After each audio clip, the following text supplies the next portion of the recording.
Buenas noches. En esta ocasión vamos a realizar la sustentación del proyecto final del curso de microelectrónica.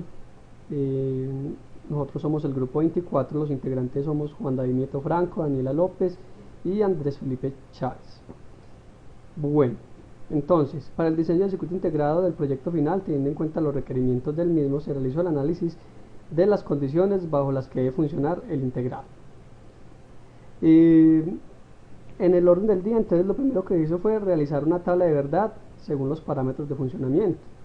Después realizamos la conversión de esa tabla de verdad a función. Después de función pasamos a diseñar el circuito, y luego de diseñar el circuito pasamos a hacer la implementación del circuito como tal en DSSH, y por último el diseño en 3D que se hace en MicroWheel. Listo. Después, bueno, entonces primero, para desarrollar el circuito integrado, primero analizamos las condiciones bajo las que se trabajan. Listo, esto es decir que nosotros debimos coger la tabla de verdad, y para el caso de las cámaras que debían girar a derecha y izquierda en determinados tiempos, tomamos como el izquierda un estado bajo y derecha un estado alto. Luego de diseñar ese, entonces realizamos a analizar la tabla de verdad y aplicar un término que se llama, un método que se llama maxi términos. Es un método que utilizo para convertir de una tabla de verdad a una función para poder diseñar el circuito. Después de que tengo la función, entonces ya la simplifico, porque me da una función extensa, te la simplifico teniendo en cuenta pues el número de entradas que debo tener, y después de simplificarla entonces ya paso a hacer el diseño del circuito. Hay que tener en cuenta que cuando tenemos multiplicación de términos utilizamos una compuerta AND, cuando tenemos una suma de términos utilizamos una compuerta OR, y si tenemos una negación de términos entonces utilizamos la compuerta NOT. El procedimiento anterior se realiza para las dos salidas, ¿cierto? Para el LED 1 y LED 2. Tenemos dos salidas, el LED 1 y el LED 2. Y por lo tanto la tabla de verdad hay que analizarla una salida por salida, ¿cierto? Ya vamos a explicar bien cómo se hizo esa parte. Entonces, en principio se diseñó el sistema sin la temporización. Ya después de tener el circuito se hace la temporización. Luego se diseña la parte pues de temporizada. Bueno, las conclusiones es pues que se puede abordar pues un tema de microelectrónica partiendo desde el funcionamiento que yo necesito que el PIC tenga o que el microcontrolador tenga, y de allí empezar a hacer todo el análisis matemático, ¿cierto? Para tener una mayor compresión. Y una de las conclusiones es que pues esta herramienta DSSH3 pues es una herramienta que nos permite diseñar de forma muy sencilla, realmente pues solo con el uso de las compuertas, pero de forma pues muy asequible el diseño del circuito integrado a base pues de compuertas lógicas.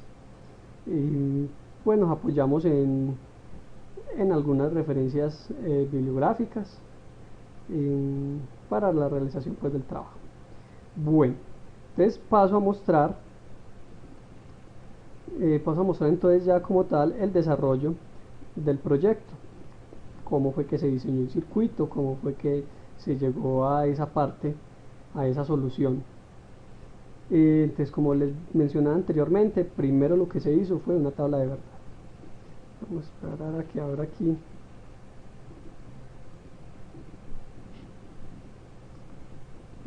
Bueno, entonces como les decía, nosotros convertimos la tabla de esta tabla que nos pasó la guía, y la convertimos a una tabla de verdad, que sería esto. Ya sabemos que tomando izquierdas como un estado bajo y derecha un estado alto, que es derecha, otra derecha, encendido 1 y apagado 0.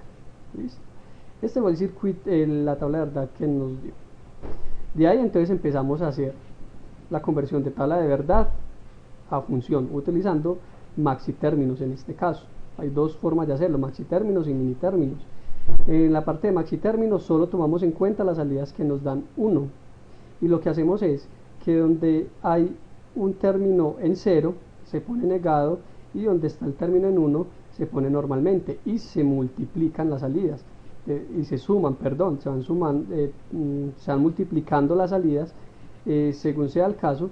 Entonces en estos cuatro primeras salidas que tenemos, que es donde nos da 1, entonces tenemos que es A negada, B, C y D. Entonces aquí tenemos A negada, B y C y D, eso se suma con A, B negada, C y D. Entonces ahí nos va quedando la función, y una vez tenemos diseñada la función, procedemos entonces a utilizar las fórmulas de la álgebra booleana para nosotros poder simplificar un poco más esto. Listo, entonces aquí tenemos que simplificando nos dio este circuito CD más A negado, y desde allí empezamos a formar el circuito como tal, el diseño del circuito. Este fue el circuito que nos dio. Entonces tenemos aquí en este circuito, para ese circuito, con estas salidas, y vamos diseñando, ya sabemos, donde hay una compuerta AND es porque tenemos una multiplicación de términos, donde hay una compuerta OR es porque es una suma de términos, y por aquí están las compuertas NOT, que son las negaciones de los términos. Ese mismo procedimiento se hace para la salida 2, teniendo en cuenta entonces para la salida 2 estos últimos 4 valores, que son los que tenemos en 1 para el caso de los maxitérminos. Y así diseñamos con el álgebra booleana. Pues ya esto es el trabajo pues de pintura que se hace de solución, de ir simplificando la fórmula para poder trabajar en forma de circuito. Pues aquí tenemos los dos circuitos, circuito 1 y el circuito para la salida 2. Después voy a mostrarles por acá el proceso que se hizo en el diseño en principio para este circuito. Entonces primero voy a abrir por aquí donde tengo el circuito 2. Bueno, el circuito que se hizo en principio sin el temporizador. Voy a dejar el temporizador para el final.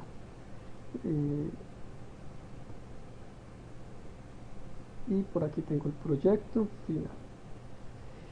Y vamos a ver que en la simulación, aquí tenemos los dos circuitos. Este es el circuito de la salida 1 y aquí tenemos el circuito de la salida 2. Y en la simulación cumple con la tabla de verdad que requería. Vamos a verificar uno que otro valor que tengamos por ahí.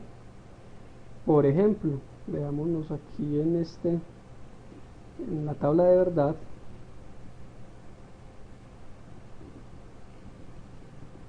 Cuando A vale 0 y el resto de salidas valen 1. Entonces A0, que es la cámara 1, vale 0 y el resto de salidas vale 1. Dice que la salida 1 está encendida y la salida 2 apagada. Entonces aquí encendida la salida 1 y apagada la salida 2. Y verifiquemos por ejemplo. A y B en 1 y C y D en 0. Entonces A y B en 1 y C y D en 0. Tenemos que la salida 1 está apagada y la salida 2 está encendida. Revisemos aquí la tabla de verdad y si tenemos que la salida 1 está apagada y la salida 2 está encendida. De esa manera se diseñó el primer circuito que se tuvo en cuenta para el diseño del mismo. Ya finalmente, después de hacer este circuito, realizamos ya la parte de la temporización, que la tenemos por acá. Primero abramos el ejecutable y abrimos el archivo con la temporización, que se llama final. Y ya en ese archivo lo que hicimos fue coger el temporizador, listo, un contador flip-flops, y con este contador lo que hicimos fue hacer el temporizador para el circuito integrado. Entonces lo que hacemos es poner aquí la simulación y la salida en alto, y vamos a ver cómo cada 2 segundos vamos a cambiar de estado, de un estado a otro, y de posición de la cámara, derecha izquierda, izquierda derecha. Entonces este fue el circuito final para la implementación del programa. Muchas gracias y hasta pronto.